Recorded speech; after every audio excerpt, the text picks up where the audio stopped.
Rinse dish. Just the basics of what we would tell the students. From those steps. And then I'll email you some.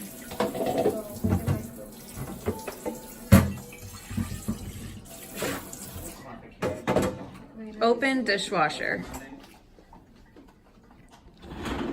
Put cups and bowls on top rack. Yeah.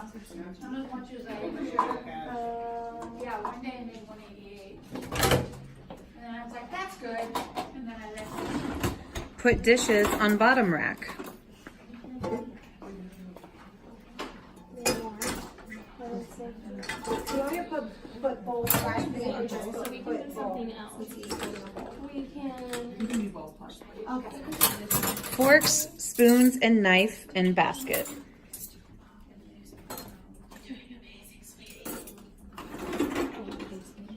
Put soap in. Close soap door.